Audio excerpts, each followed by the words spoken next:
La première fois que Nathalie posa son regard sur moi, j'eus l'impression d'être le barreau le plus fragile d'une échelle prête à céder. Nous nous tenions dans le vent glacial, derrière le parking du garage Lefebvre. L'air mordant s'engouffrait à travers la rangée d'utilitaires stationnés. Le terre-plein en gravier exhalait une âpre odeur d'huile de vidange et de pluie ancienne. Elle se tenait là, les bras étroitement croisés sur sa poitrine, comme si elle tentait de maintenir son corps en un seul morceau à la seule force de ses propres côtes. Ses cheveux sombres étaient tirés en arrière, sa mâchoire contractée, et ses yeux se révélaient plus tranchants que n'importe quel outil dans mon camion. Elle venait de me voir dire non à Bernard. Sur le papier, il possédait la moitié de la région. Il avait l'habitude de voir les gens plier l'échine dès qu'ils souriaient. Un peu plus tôt, il avait tenté la même manœuvre avec moi à l'intérieur du garage. Il voulait que j'ajuste mon planning de travaux sur le vieux mas de Nathalie et que je revoie mes prix à la baisse. Il l'avait formulé comme s'il me rendait service. Je lui avais dit non devant 3 témoins. À présent, Nathalie me fixait, cherchant visiblement à déterminer si ce mot allait la sauver ou la ruiner. « Pourquoi avez-vous fait ça ?» demanda-t-elle. Sa voix était basse, maîtrisée, comme si elle devait à tout prix maintenir le couvercle sur une marmite bouillante. « Je ne peux pas payer de frais d'urgence. J'arrive à peine à mettre du carburant dans le groupe électrogène. »« Je n'ai pas demandé de frais d'urgence, » répondis-je. « Nous avons déjà un contrat pour la toiture en tuiles canal. » Elle soupesa les mots comme si elle en testait la solidité, cherchant la moindre fissure. « Juste la toiture. Et je ne compte pas vous rejoindre là-haut, Christophe. Notre relation est strictement professionnelle. » Cette limite n'était pas impolie. C'était de la panique enrobée de bonne manière. « Professionnel, répétai-je. Parfait, très bien. Je suis un maître artisan, pas votre problème. Je n'ai pas besoin d'un héros, dit-elle. J'ai besoin d'un artisan. Par chance, je construis des choses, rétorquai-je en hochant la tête vers sa voiture.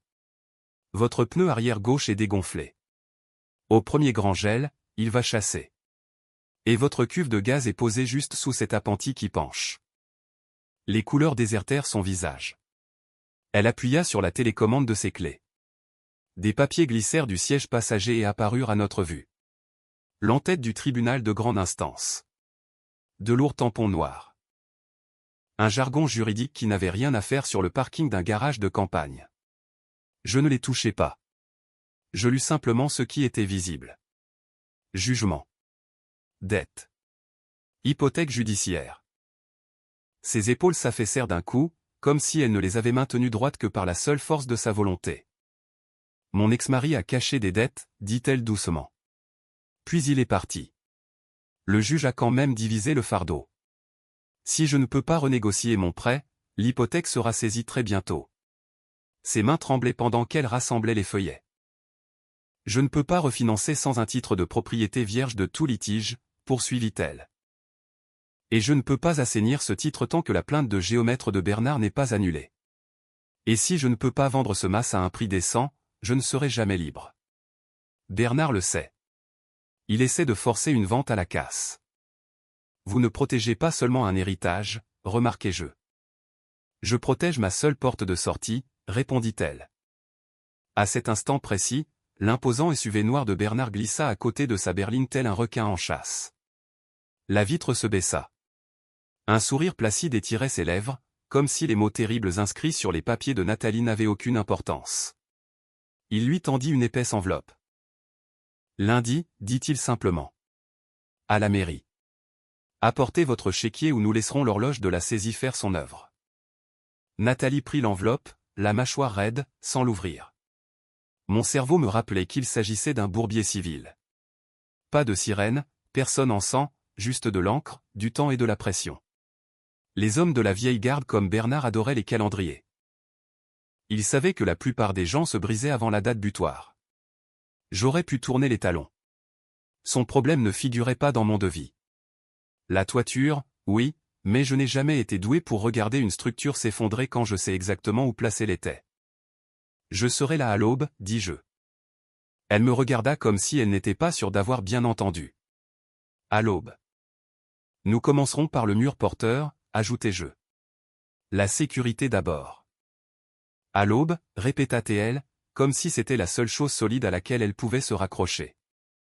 Le mas de Nathalie trônait au bout d'un étroit chemin de gravier qui fut jadis une véritable route. Une façade en pierre sèche fatiguée par le Mistral. Les piliers du péristyle étaient légèrement désaxés. Un angle de la terrasse s'affaissait comme une promesse non tenue.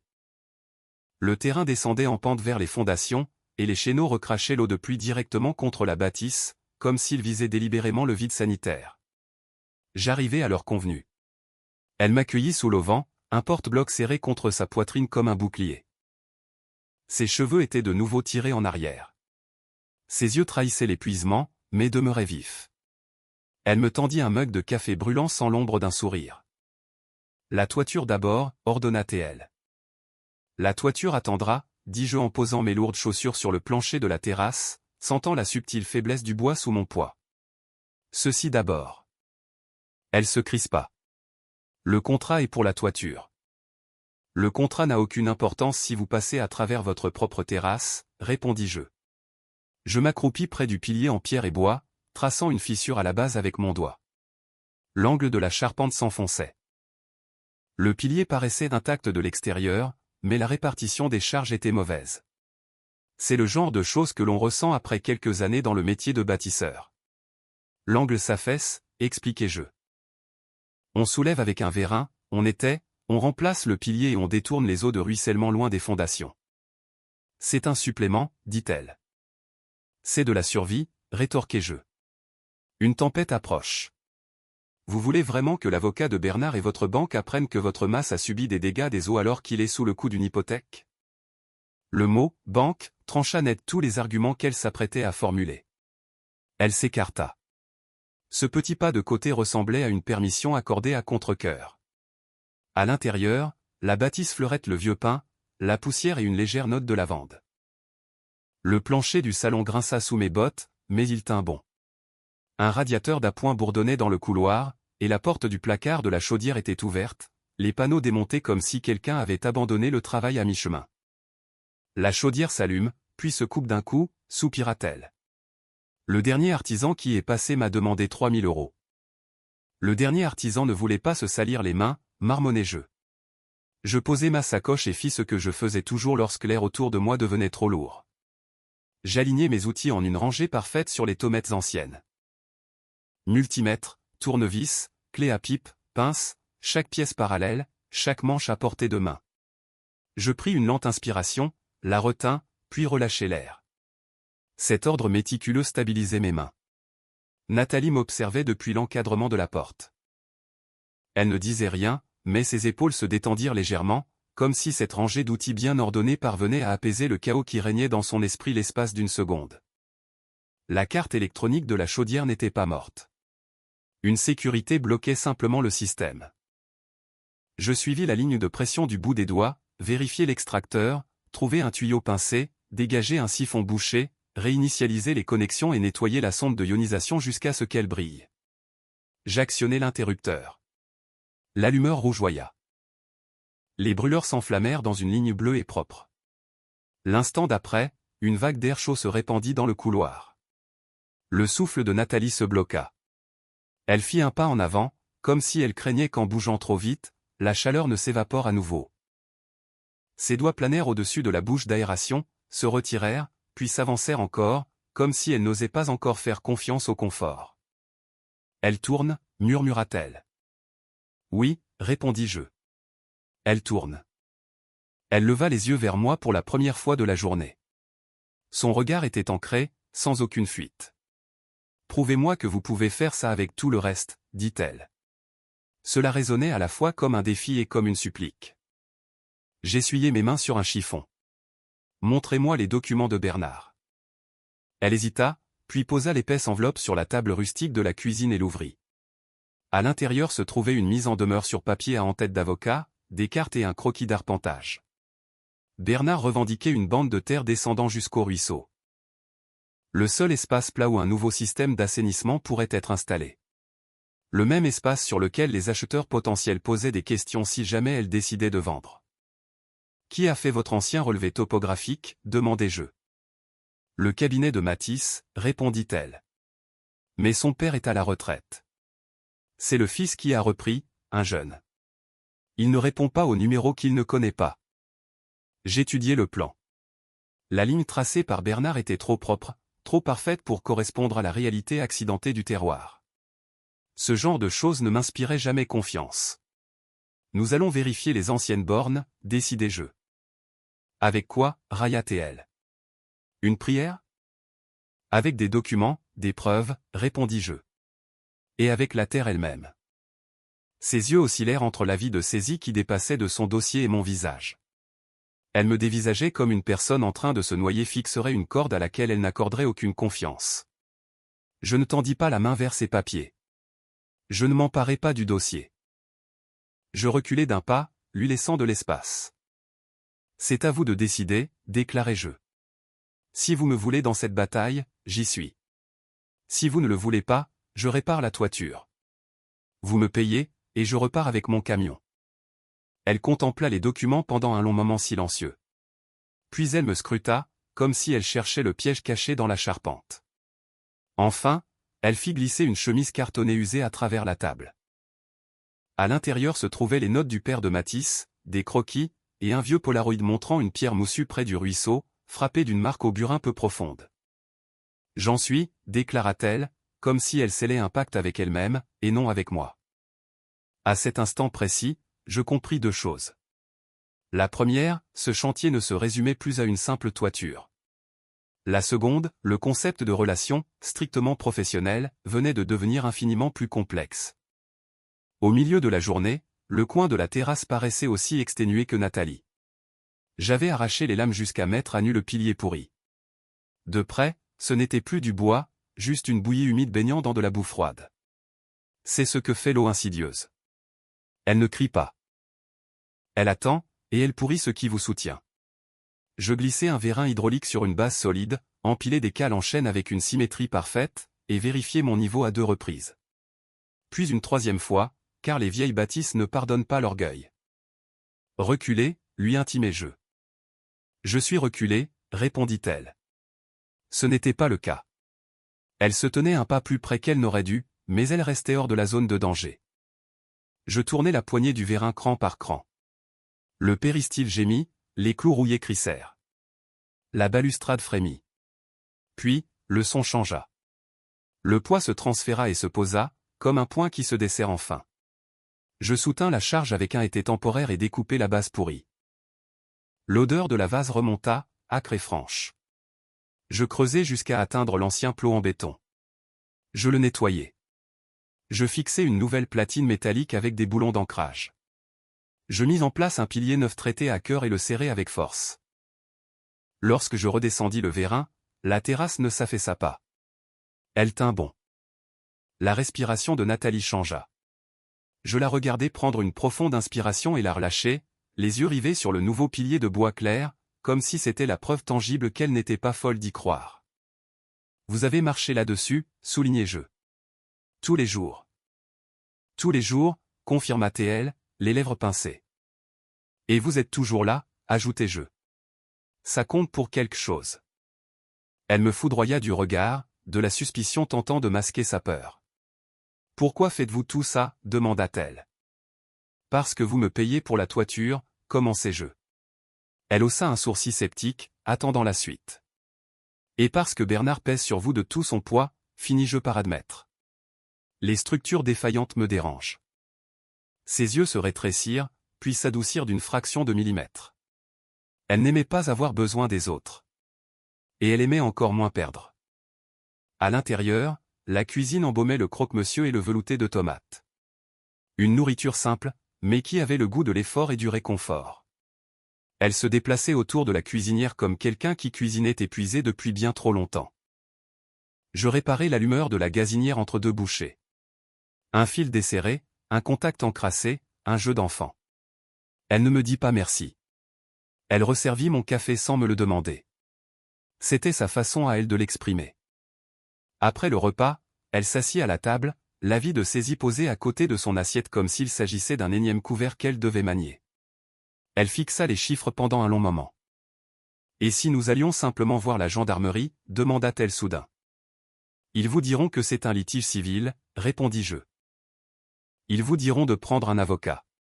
Pendant ce temps, Bernard dépose sa plainte. Votre banque entend la moitié de l'histoire et prend peur. L'horloge de l'hypothèque continue de tourner. La compassion n'arrête pas les procédures administratives. Ses doigts se crispèrent autour de son mug jusqu'à ce que ses jointures blanchissent. Alors, que faisons-nous demanda-t-elle. Ce n'était pas une plainte. C'était l'élaboration d'un plan. Nous rendons ça profondément ennuyeux, déclarai-je. L'ennui gagne toujours au tribunal. Des copies certifiées conformes, des photographies, une attestation sur l'honneur, une borne cadastrale qui n'a pas bougé depuis un siècle. Le juge n'a pas besoin de vous trouver sympathique. Il a juste besoin de trouver vos preuves irréfutables. Elle leva les yeux vers moi.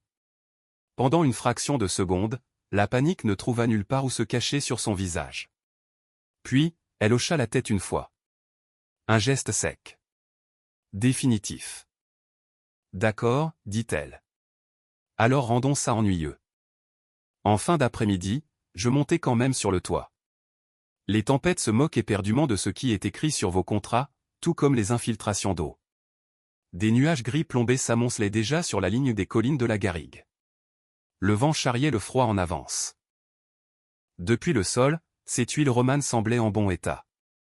De près, les bords commençaient à se soulever. Des clous étaient ressortis par endroits. Le solin en zinc autour de la cheminée était légèrement relevé, juste assez pour laisser la pluie battante s'y faufiler et se transformer en pourriture.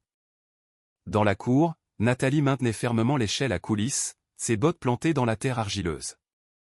L'air tiède de la chaudière réparée s'échappait par une fenêtre entr'ouverte dans son dos. C'était comme une promesse silencieuse que nous avions déjà tenue. « Vous êtes sûr que ça va, là-haut » cria-t-elle par-dessus le vent. « Je suis bien meilleur là-haut que dans une salle d'audience » lui répondis-je. Son petit rire franc s'éleva dans l'air glacé. Plus léger que tout ce que j'avais entendu d'elle jusqu'à présent. J'arrachai les tuiles les plus abîmées, en glissai de nouvelles, colmatai le solin et plantai chaque clou droit et net. Pas de coups inutiles, pas de fioritures, juste du bon travail. Au moment où je redescendis, mes mains étaient raidies par la bise. Nathalie vint à ma rencontre au milieu de la terrasse avec un autre mug de café. Elle le tendait à deux mains, comme si elle avait cherché un prétexte pour m'offrir un peu de chaleur. Elle ne me remercia pas verbalement. Elle se contenta de regarder mes doigts s'enrouler autour de la faïence, d'observer mes épaules se relâcher. C'est grave à quel point, s'enquit-elle. Pas plus grave, assurai-je. C'est juste plus bruyant. Mais ça tiendra pendant cette tempête. La commissure de ses lèvres tressaillit. Ce fut presque un sourire. Cela nous surprit tous les deux. Après qu'elle fut montée à l'étage, je restai dans la cuisine. J'imprimai un registre de chantier simple et y inscrivis tout ce que j'avais accompli ce jour-là. Photos, horodatage, matériaux. J'empilai les feuillets, en alignai parfaitement les bords, et les glissai dans une pochette transparente. Si Bernard tentait de transformer mes réparations en rumeurs, je voulais que la paperasse réduise son histoire à néant. Alors que j'alignais mes stylos sur le plan de travail de la cuisine, une voiture s'engagea dans l'allée. Je l'entendis au crissement des pneus sur les graviers et à la façon dont le moteur se coupa, comme si le conducteur exigeait toute l'attention.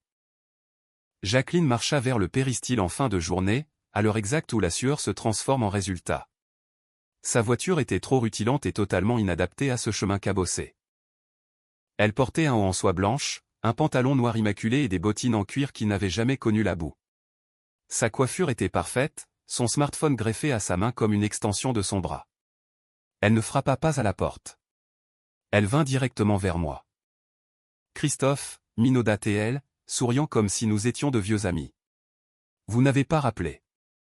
Je n'ai pas eu votre appel, coupai-je. Elle rit délicatement et inclina son téléphone pour que je puisse voir l'écran. Une photo zoomée de moi sur le parking du garage Lefebvre. Nathalie se tenait près de moi. Le SUV de Bernard trônait en arrière-plan.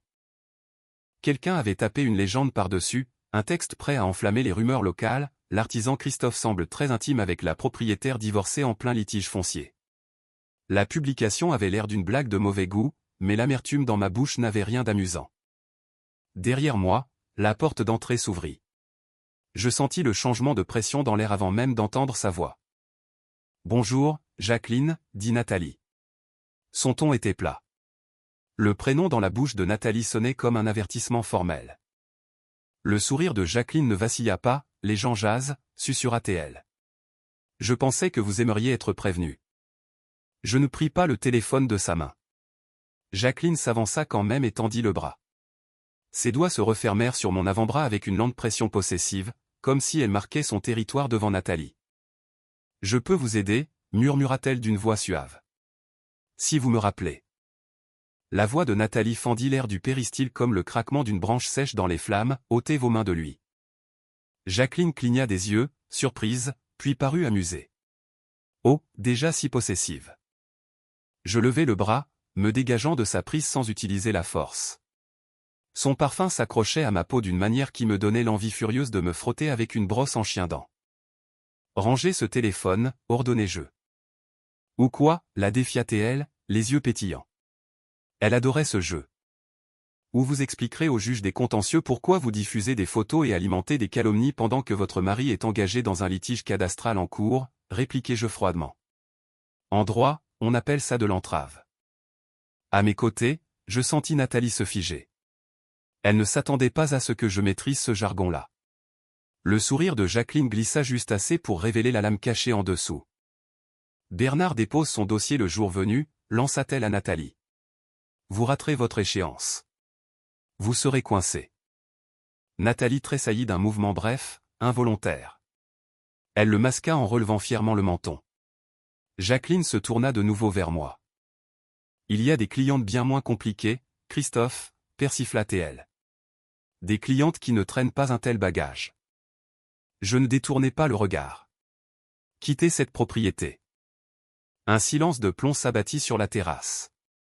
Ses lèvres se pincèrent en une ligne dure. Elle recula d'un pas, comme si elle venait brusquement de se rappeler que je ne jouais pas dans son camp. « On se verra à l'audience » lança-t-elle par-dessus son épaule. Elle s'éloigna avec la démarche de quelqu'un qui pensait avoir remporté une victoire. Les feux arrière de sa voiture disparurent au bout du chemin.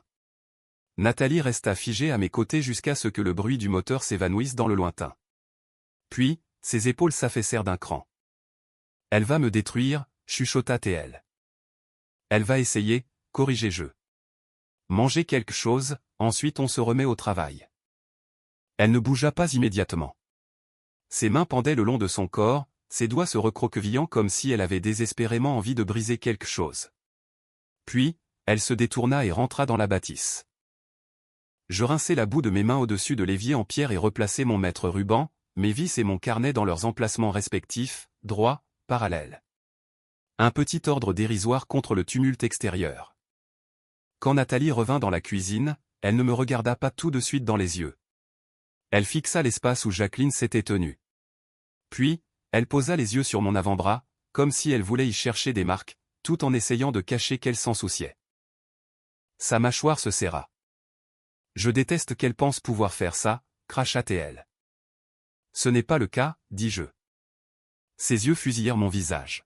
« Quoi ? » Elle a essayé, répétai-je. Ça n'a pas marché. Elle laissa échapper un souffle saccadé, un air qu'elle retenait coincé au fond de sa poitrine. Elle se retourna vers la cuisinière, ouvrit un placard et en tira une casserole. Du bruit et du mouvement pour empêcher l'émotion de déborder. Lorsqu'elle posa un bol devant moi, son geste manquait de douceur. Il était brut, ancré. « Mangez » ordonna-t-elle. Alors je m'exécutai. Elle se tenait suffisamment près pour ressentir la chaleur du radiateur. Suffisamment près pour que, si j'avais tendu la main, j'aurais pu effleurer la sienne. Elle avait déclaré que nous avions une relation strictement professionnelle, mais la manière dont elle avait aboyé face au toucher de Jacqueline me prouvait qu'il y avait sous ce mot quelque chose qu'elle n'était pas encore prête à nommer. Au matin, nous prîmes la route en direction de la mairie et du service de la publicité foncière. Le bâtiment fleurette le vieux papier et le café éventé. Les néons bourdonnaient au plafond. L'unique fonctionnaire assise derrière le guichet vitré nous dévisagea avec cette insistance propre au village, comme si elle ajoutait déjà de nouvelles lignes à une histoire qu'elle croyait connaître. Ses yeux se posèrent d'abord sur la main gauche nue de Nathalie, puis sur ma veste de travail, et enfin sur la façon dont nous nous tenions. Juste un peu trop proche pour de simples étrangers. Je gardai une voix neutre. Il nous faut des copies certifiées conformes de l'acte de propriété du mas de madame, articulai-je, ainsi que tout ancien relevé de géomètre archivé mentionnant la délimitation par le ruisseau. L'employé fit glisser un formulaire sous la vitre. Je le remplis, m'acquittai des frais d'enregistrement, et j'attendis pendant qu'une imprimante agonisante recrachait les pages une à une. Le temps s'étirait, lent et lourd. Bernard comptait là-dessus. Je refusai de laisser cela m'intimider. Au milieu de la journée, je tenais une petite pile de copies dans mes mains. L'historique des actes notariés, une description dactylographiée des parcelles. Et un vieux relevé cadastral datant de plusieurs décennies qui mentionnait expressément une borne en pierre à la courbure du ruisseau.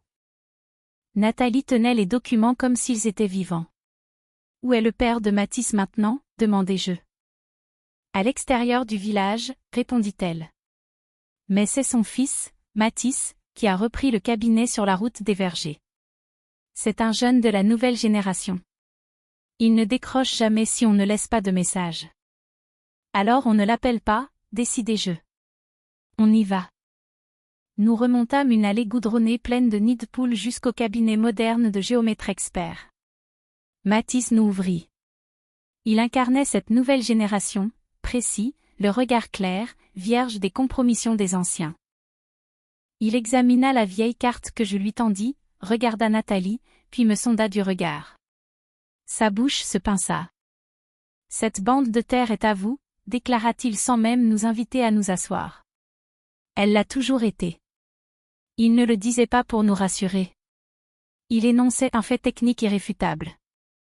À l'intérieur, il s'assit derrière son écran d'ordinateur, tapotant sur son clavier, mais sortit également d'une armoire forte le carnet de terrain poussiéreux de son père. Les pages étaient remplies de lignes soigneuses tracées à l'encre. Il tapota un point précis sur le croquis numérisé qui correspondait au dessin manuscrit. La borne en pierre dans le virage du cours d'eau, confirma-t-il. Mes lasers modernes et mes relevés GPS ont été calibrés à partir de ce roc, et non l'inverse.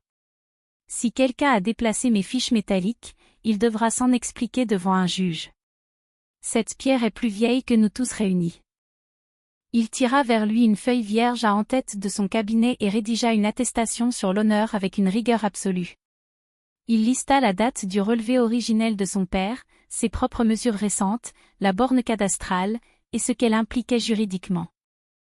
Son écriture était droite, incisive.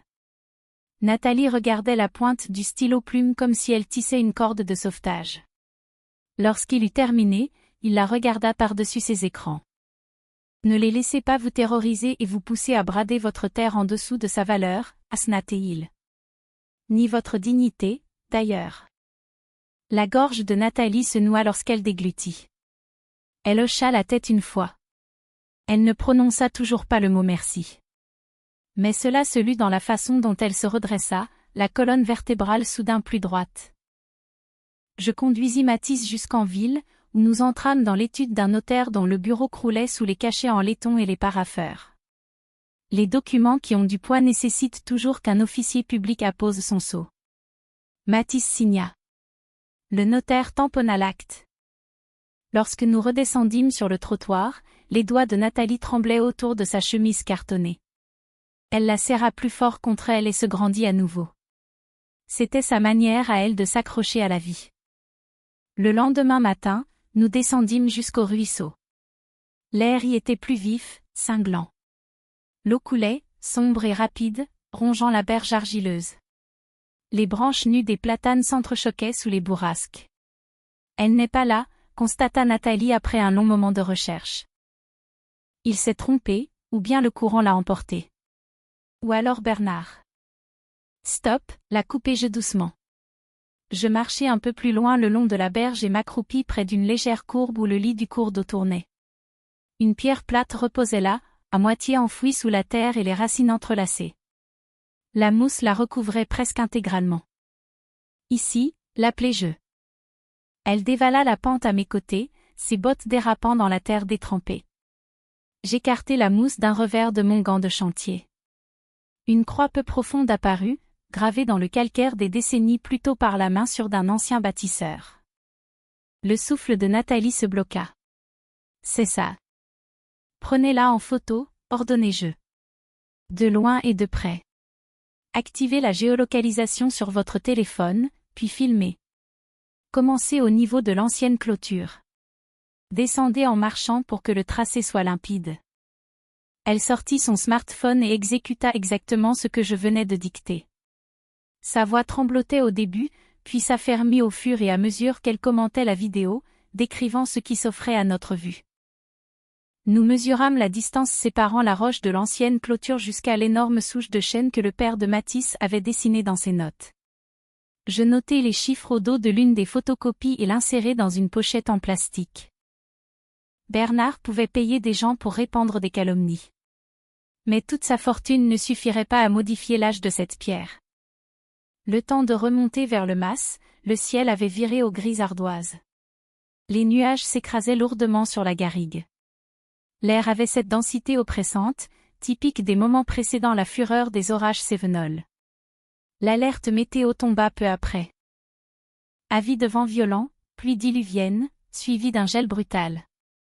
Nous passâmes le reste de la journée à transformer notre angoisse en travail manuel. Je prolongeai les chéneaux avec des tuyaux en PVC supplémentaires pour que les eaux pluviales se déversent loin des fondations en moellon. Je creusai une tranchée peu profonde à la pelle pour détourner le ruissellement de la pente naturelle. J'empilai des sacs de sable devant les grilles d'aération du vide sanitaire exposées au dénivelé. Nathalie charriait les planches, tenait la lampe torche, me tendait les vis, assimilant mon rythme avec une rapidité déconcertante. Quand je disais « maintiens », elle maintenait. Quand je disais « recule », elle reculait. Ce n'était pas de l'obéissance aveugle. C'était la construction patiente de la confiance, brique par brique. À l'intérieur, la chaudière ronronnait, rendant à la cuisine un semblant de normalité. Nathalie me servit un café et déposa le mug devant moi, comme si c'était désormais un rituel ancré. Les tempêtes donnaient toujours à mon ex-mari l'occasion de jouer les héros, confia-t-elle, fixant le fond de sa tasse. Il faisait toujours une chose spectaculaire et bruyante. Conduire à tombeau ouvert, hurler un peu, puis il disparaissait pendant une semaine, me laissant le soin de ramasser les morceaux. Je baissai les yeux vers ses mains. Elle ne tremblait plus, mais la peau autour de ses ongles était rongée à vif, vestige des nuits d'angoisse antérieures à mon arrivée. Ce soir, il ne s'agit pas de jouer les héros, dis-je. Il s'agit d'empêcher l'eau de gagner. Ses lèvres esquissèrent presque un sourire. Puis la charpente du mas craqua sinistrement, et le Mistral se déchaîna pour de bon. Dans l'obscurité de la nuit, la tempête frappa. Le vent hurlait avec le fracas d'un train de marchandises. La pluie fouettait le crépi à l'horizontale. Les ampoules clignotèrent 2 fois avant de rendre l'âme. Pendant une seconde, le mas fut plongé dans des ténèbres absolues. Puis, le groupe électrogène s'ébroua, et les lampes se rallumèrent, diffusant une lueur plus faible et plus jaune. Nathalie se tenait au milieu du salon, les bras enroulés autour d'elle-même, fixant les carreaux des fenêtres comme si elle s'attendait à les voir exploser en éclats. « Il pourrait venir », chuchota-t-elle.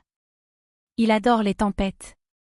Elles lui servent de couverture. »« Il ne viendra pas ce soir », assurai-je. Les tempêtes éloignent aussi les témoins. Un énorme claquement métallique résonna contre la façade du mas. Quelque chose fouettait le mur à un rythme frénétique. La gouttière, identifiai-je. Restait à l'intérieur. Je ne suis pas impotente, cingla-t-elle, mais sa voix vacillait. Je n'ai jamais dit que vous l'étiez, rétorquai-je. Mettez vos bottes, votre veste, et restez derrière moi. Elle détestait ce genre d'ordre, mais elle obéit. Dehors, la cour n'était que chaos. La pluie me cisaillait le visage comme une volée d'aiguilles.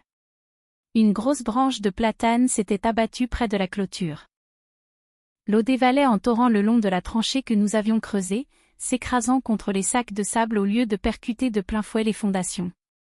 Ce n'était pas parfait, mais le système tenait le choc. Une section disloquée du chéneau à l'angle arrière battait violemment contre la façade, maintenue par une unique vis et beaucoup d'obstination. Je plantai l'échelle à coulisses et vérifiai la stabilité des patins à 2 reprises. Nathalie s'installa derrière et agrippa les montants à 2 mains. Ses jointures devinrent livides sous l'effort. « Ne la laissez pas glisser », hurlai-je par-dessus le vacarme. « Je la tiens », hurla-t-elle en retour. Je grimpai. Les bourrasques me poussaient dans le dos. La gouttière balançait et frappait le mur de nouveau. Je l'agrippais d'une main et enfonçais de nouvelles vis avec ma visseuse de l'autre, mordant profondément dans le bois ceint de la charpente. Chaque tour de mèche réduisait un peu plus le fracas métallique. Une rafale latérale percuta l'échelle. Elle vacilla violemment. Les bottes de Nathalie dérapèrent dans la boue argileuse, avant de retrouver de l'adhérence. Je sentis le métal se tordre avant même de voir quoi que ce soit. « Je t'ai eu », criai-je à l'adresse de la gouttière. « Je vous tiens », répliqua T.L., les dents serrées pour retenir l'échelle. Lorsque je touchai le sol, l'eau ruisselait en cascade sur ma veste de chantier. Les cheveux de Nathalie étaient détrempés, plaqués contre ses joues pâles. Sa poitrine se soulevait à un rythme effréné. Pendant une fraction de seconde, elle tituba, et j'étendis le bras par pur instinct, ma paume se refermant sur sa taille pour la stabiliser. Son corps se raidit sous ma main. Son souffle se coupa. Mais elle ne se dégagea pas. Nous restâmes ainsi, pantelants, la tempête hurlant au-dessus de nos têtes. À l'intérieur, la chaleur de la chaudière nous enveloppa dès que nous franchîmes le seuil de la cuisine. Le tumulte de l'orage ne fut plus qu'un grondement sourd derrière les épais murs de pierre. Les pommettes de Nathalie étaient rougies par le froid mordant. L'humidité faisait boucler les pointes de ses cheveux. Des gouttes d'eau perlaient à ses cils. Mon ex-mari se volatilisait dès que les choses devenaient difficiles, murmura-t-elle. Sa voix était éraillée. Il faisait de grandes promesses. Il charmait la galerie. Puis, quand le vrai travail commençait, il me laissait seul face au désastre. Ses yeux balayèrent les papiers du divorce étalés sur la table, l'avis d'hypothèque, l'enveloppe de Bernard. Tous les fragments du cataclysme qu'elle s'efforçait de porter toute seule. Je n'ai plus les moyens de me tromper sur la confiance. Je ne te demande pas de le faire, répondis-je, laissant le tutoiement s'installer, brisant enfin cette distance formelle qui n'avait plus de sens. Alors, que me demandes-tu, exigea T.L.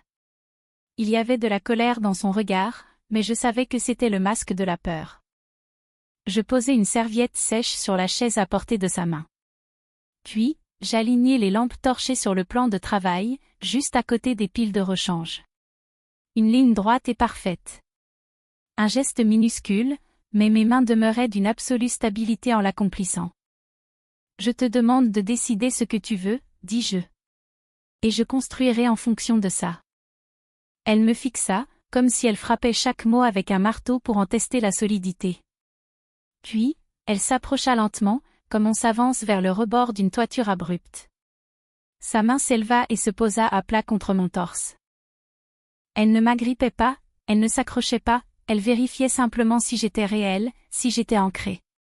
Je restais de marbre. Le consentement n'est pas un grand discours. C'est cet espace infime où quelqu'un pourrait s'enfuir, mais choisit de rester. Ses doigts se crispèrent très légèrement dans le tissu de ma chemise. C'était sa réponse. Je me penchai vers elle, suffisamment lentement pour lui laisser le temps de changer d'avis. Elle ne le fit pas. Elle se hissa sur la pointe des pieds et vint à ma rencontre. Le baiser ne fut pas tendre au premier abord. Il était ferme, chargé d'urgence, comme si elle avait retenu sa respiration pendant des mois et qu'elle expirait enfin. Elle avait le goût du café, de la pluie d'orage et de quelque chose qui ressemblait furieusement au soulagement. Lorsque nous nous séparâmes, elle resta tout contre moi, nos fronts se frôlant, son souffle tiède caressant mes lèvres. « Cela ne répare pas tout », murmura-t-elle. « Je sais », répondis-je. « Mais ça aide », avoua-t-elle. Et la façon dont elle le prononça donnait l'impression que c'était une vérité qui la blessait autant qu'elle la guérissait. Dehors, la tempête continuait de marteler le mas. À l'intérieur, les murs de pierre tenaient bon. La chaudière ronronnait avec une régularité parfaite. Et nous aussi. Le jour de l'audience, la tempête avait déserté le ciel, mais les dégâts qu'elle avait laissés derrière elle demeuraient visibles. Bernard avait exigé que cette première confrontation ait lieu dans la salle polyvalente de la mairie. Des néons blafards, des chaises pliantes inconfortables, et une longue table de réunion qui donnait à l'ensemble une allure bien plus solennelle que la réalité. Le maire siégeait en bout de table, un carnet de notes à la main. Quelques habitants feignaient de ne pas écouter en attendant de régler leurs impôts locaux. Bernard trônait là comme si le bâtiment entier lui appartenait. Son costume était d'une coupe irréprochable. Son visage, un masque de sérénité. Jacqueline se tenait près du mur du fond, son smartphone curieusement abaissé le long de sa cuisse, ses yeux avides décortiquant le moindre de nos tressaillements.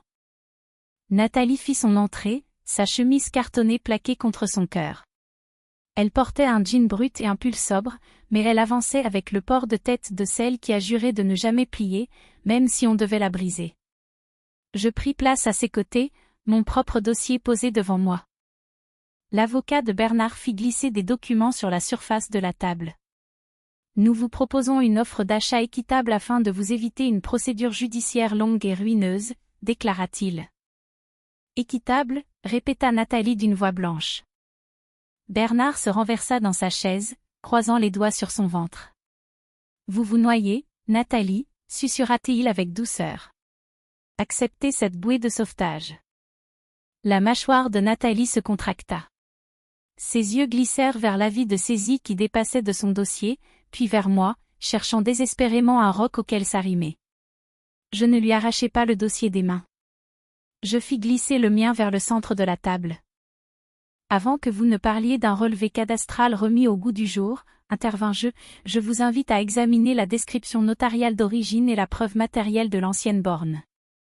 L'avocat de Bernard sia. Et vous êtes le fameux Christophe, c'est cela? Le maître artisan, le témoin clé, et l'homme qui a payé de sa poche les copies certifiées conformes au service des hypothèques pour que nous n'ayons pas à débattre de rumeurs de clocher, rétorquai-je. J'ouvris ma pochette. Des actes notariés flanqués des sceaux officiels. L'ancien relevé du père de Matisse, la nouvelle attestation sur l'honneur du géomètre actuel, les clichés de la borne frappée de la croix au bord du ruisseau, et un document imprimé affichant des captures d'écran de la vidéo de Nathalie, chacune estampillée de coordonnées GPS et de codes précises. Les yeux de l'avocat balayèrent les feuilles à toute vitesse. Sa bouche se pinça. De l'autre côté de la table, le muscle de la mâchoire de Bernard tressauta une fois. Le sourire de façade de Jacqueline vacilla. Bernard tenta une diversion grossière. Cet individu a été vu seul avec madame dans son mas, alors qu'un litige est en cours, insinua-t-il. Des photographies circulent. Tout le village en parle. Monsieur le maire releva brusquement la tête. L'air dans la salle polyvalente devint soudain raréfié. Une bouffée de chaleur envahit ma nuque, mais je forçai ma voix à conserver son timbre le plus neutre. Si monsieur Bernard souhaite formuler des allégations de conduite inappropriée, articulai-je avec une précision glaçante, il est libre de le faire officiellement sur procès-verbal. Ensuite, il devra expliquer devant la juridiction compétente pourquoi il utilise des potins de bas étage impliquant un artisan et une propriétaire pour faire diversion face à des preuves foncières accablantes. Cette réunion de conciliation porte sur des terres, pas sur son orgueil blessé. Le maire s'éclaircit la voix. Monsieur Bernard, avez-vous un élément à opposer à l'attestation du géomètre sur la borne cadastrale? L'avocat de Bernard prit la parole à sa place. Nous devrons étudier ces pièces, lâcha-t-il d'un ton guindé. Prenez tout votre temps, assenai-je. Mais l'horloge de son hypothèque n'en a pas, elle. Le coup porta. Tous les occupants de cette pièce savaient ce qu'un compte à rebours bancaire pouvait infliger à un être humain. Le maire afficha soudain la mine fatiguée de ceux qui ont déjà assisté à ce genre de manœuvre d'usure des dizaines de fois. Je prononce un ajournement, et je demande au tribunal d'inscrire cette affaire en procédure d'urgence, déclara le maire. D'ici là, j'interdis toute modification sur les parcelles concernées, et aucune pression ne devra être exercée concernant une potentielle vente. La réunion s'acheva sans qu'aucun acte ne soit paraphé. Bernard n'obtint pas la signature de capitulation facile qu'il escomptait. Son visage resta impassible, mais la blancheur de ses phalanges agrippées au dossier de sa chaise trahissait sa fureur. Dans le couloir, Nathalie laissa enfin échapper un soupir tremblant. Ses épaules s'affaissèrent une fraction de seconde, avant qu'elle ne se redresse. « Nous n'avons pas gagné », murmura-t-elle. « Nous n'avons pas perdu non plus », la rassurai-je. « Nous avons acheté quelque chose de précieux. » « Quoi donc ? » « Du temps, répondis-je. Le temps, c'est la charpente de toute bonne défense. Bernard franchit les portes pour nous rejoindre dans le hall. Son sourire satisfait était de retour à sa place. Vous êtes d'une ténacité admirable, Nathalie, persifla-t-il. Je vous accorde bien ça. Je fis un demi-pas pour m'interposer. Je ne le touchai pas. Je me contentai de lui obstruer la vue. Adressez-vous à votre avocat, le mis-je en garde. Pas à elle. Le regard de Bernard glissa vers moi, durci comme du silex. Vous vous prenez pour son sauveur, railla-t-il. Je pense simplement que vous n'êtes qu'un tyran armé de paperasse, répliquai-je calmement. Son sourire se fit plus carnassier. Tyran ou pas, à la fin, c'est toujours moi qui gagne. Il s'éloigna, marchant avec l'assurance de celui qui croit ses propres mensonges. Je le regardai partir, puis me tournai vers Nathalie. Si ta banque t'appelle, lui dis-je, dis-leur qu'ils n'ont pas à régler cela par téléphone. Exige qu'ils mettent chaque mot par écrit. Pas de mauvaise surprise, pas de menace à demi-mot. S'ils veulent modifier les clauses, qu'ils en assument la responsabilité en signant un document officiel. Ses yeux rencontrèrent les miens. Quelque chose qui ressemblait fortement à du respect y brilla. Elle ne sourit pas. Elle ne fit pas de grands discours. Elle acquiesça d'un hochement de tête. L'audience devant le tribunal de grande instance arriva plus vite que prévu. La salle d'audience était modeste. Des bancs en bois de chêne usé, un pupitre surélevé pour le juge des contentieux, le drapeau de la République, et une horloge murale dont le tic-tac résonnait bruyamment dans le silence. Bernard était assis d'un côté de l'allée centrale avec son avocat. Nathalie occupait le banc opposé avec sa chemise cartonnée. J'étais placé juste derrière elle, assez près pour lui tendre un document si la situation l'exigeait. L'avocat de Bernard tenta maladroitement de qualifier la pierre séculaire de « marqueur topographique informel ». La déclaration sur l'honneur de Matisse et l'ancienne description de l'acte notarié balayèrent cet argument avec une indifférence souveraine.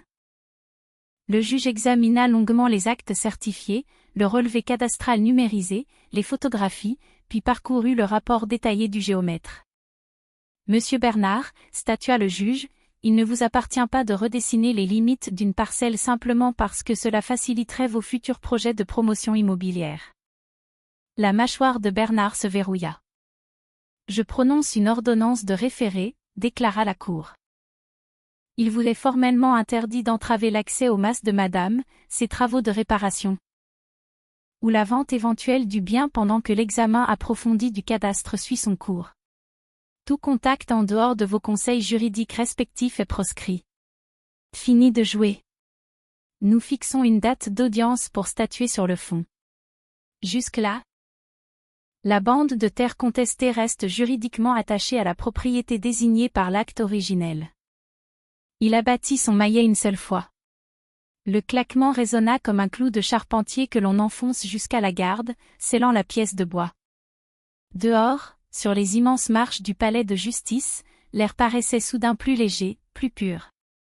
Nathalie s'arrêta sur le palier et aspira une goulée d'oxygène, comme si elle avait passé des mois sous l'eau et crevait enfin la surface. Nous avons acheté du temps, souffla-t-elle. Oui, confirmai-je. C'est exactement ça. De l'autre côté de la rue, Bernard stationnait près de son 4x4, parlant à voix basse avec Jacqueline. Son visage avait retrouvé sa placidité de marbre, mais ses yeux trahissaient une rage sourde. Pour une fois, le smartphone de Jacqueline était enfoui dans sa poche. Elle paraissait bien plus minuscule qu'elle ne l'était sur le péristyle du mas. « Je veux toujours vendre », déclara Nathalie à mes côtés. « Je veux toujours m'extraire de cette dette écrasante. » C'est une bonne chose, l'encourageai-je. Vouloir s'en sortir n'est pas une preuve de faiblesse. Ses mâchoires se contractèrent. Mais je refuse que ce soit encore une épreuve que je fuis juste parce que quelqu'un m'a terrifié au point de me faire abandonner. Je fis un pas vers elle, mesuré, sans l'enfermer. Juste assez proche pour sentir l'irrégularité de son souffle. « Je ne veux pas d'une page blanche », murmura-t-elle. « Je veux de bonnes fondations. » Son souffle se suspendit. Elle me regarda intensément, comme si mes mots étaient une poutre maîtresse dont elle jaugeait la résistance avant de lui confier tout son poids. Je peux faire ça, prononça-t-elle lentement. Recommencer, mais sur des bases en pierre de taille. C'est alors qu'elle fit la chose à laquelle je m'attendais le moins. Elle se hissa sur la pointe des pieds et m'embrassa, là, en plein jour, sur les marches du palais de justice. Un baiser franc, assumé. Aucune dissimulation, aucune excuse. Sa main reposait à plat sur mon torse. La mienne s'ancra naturellement à sa taille. Lorsque nous nous reculâmes, le monde n'avait pas disparu. Bernard était toujours de l'autre côté de la rue. Les dettes du divorce existaient encore. Mais elle venait de choisir publiquement son camp. Elle glissa sa main dans la mienne immédiatement après. Ses épaules se relâchèrent, comme si elle venait enfin de poser le pied sur une fondation qui ne se déroberait pas. Quelques semaines plus tard, l'office notarial nous contacta. L'email du notaire confirmait ce que nous savions déjà pertinemment. L'expertise géomètre finale correspondait en tout point à l'ancienne description des actes de propriété. La borne cadastrale en pierre moussue fit foi. La revendication mensongère de Bernard mourut étouffée sous une pile de documents assermentés qui se moquaient éperdument de sa fortune ou de son ego boursouflé. La banque débloqua la vente dès le lendemain. L'offre d'achat du vieux mas fut conclue à un prix juste et conforme au marché immobilier provençal, pulvérisant la vente à la casse que Bernard avait tenté de forcer par la terreur. Une fois les frais d'agence, les honoraires de notaire et la longue et écœurante liste de créances du divorce soldées, ce qui restait sur le compte en banque de Nathalie n'était pas une fortune. C'était la liberté. Elle se tenait au centre de sa cuisine, les yeux rivés sur l'écran de son téléphone. La chaudière bourdonnait avec régularité. Le péristyle ne gémissait plus sous le poids de mes chaussures de sécurité. Les eaux de pluie de la dernière averse printanière dévalaient les nouveaux chéneaux pour s'écouler sagement loin des fondations de pierre épaisse, comme si la nature avait enfin accepté d'obéir. « C'est fini », murmura-t-elle, incrédule. L'hypothèque, les dettes, la peur. Tout a disparu. Tu es libre, confirmai-je. Sa mâchoire se crispa, ses yeux s'embuèrent. Elle franchit la courte distance qui nous séparait avec précipitation et enfouit son visage contre mon torse. Ses mains se crispèrent sur le tissu de ma chemise de chantier, non pas pour m'attirer vers elle, mais pour ressentir la solidité de mon ancrage. J'enroulai mes bras autour de sa taille. Avec une fermeté rassurante, prudente, comme lorsqu'on était un mur porteur qui vient enfin de cesser de trembler. « Et maintenant » demanda-t-elle, la voix étouffée contre ma chemise. « Maintenant, c'est à toi de décider » lui dis-je doucement. « Où veux-tu aller ? Qu'est-ce que tu veux bâtir ?» Elle recula juste assez pour lever les yeux vers mon visage, la courbe de ses lèvres dessinant un sourire sincère, lumineux. « Alors, reste, dit-elle. Je ne répondis pas par de grandes envolées lyriques. J'inclinai simplement la tête et l'embrassai avec lenteur cette fois. Plus de tempêtes menaçantes, plus de dates d'audience suspendues au-dessus de nos têtes comme une épée de Damoclès. Juste un homme et une femme dans la chaleur rassurante d'une cuisine en Provence, la chaudière ronronnant, et un avenir qui n'essayait plus de les broyer. Lorsque nous nous séparâmes, je jetai un coup d'œil par la fenêtre, en direction de la terrasse. Demain, annonçai-je, on termine la pose des dernières moulures sur la balustrade. Pour donner l'impression qu'elle n'a jamais failli s'effondrer. Elle laissa éclater un rire doux, un son authentique que j'avais attendu des semaines sans y déceler la moindre tension nerveuse. Évidemment que c'est ce que tu allais dire, plaisanta-t-elle. Je suis douée pour empêcher les choses de s'écrouler, rappelai-je. Ses doigts se glissèrent entre les miens et s'y ancrèrent, comme s'ils y avaient toujours trouvé leur place. Dehors, le ruisseau coulait paisiblement le long du virage où l'ancienne pierre couverte de mousse accomplissait son unique devoir de sentinelle, maintenir la ligne. À l'intérieur, la chaudière réchauffait l'espace. Les murs ne tremblaient plus. La charpente ne s'affaissait pas. Il fut un temps où elle prétendait que nous entretenions une relation strictement professionnelle. Mais lorsqu'une autre femme avait posé ses mains sur moi, elle avait mordu comme une louve protégeant son bien le plus précieux. À présent, elle ne faisait plus semblant. Le mas tenait bon, la terre gardait ses droits. Sa vie avait cessé de glisser vers l'abîme, et nous avions enfin trouvé notre point d'équilibre.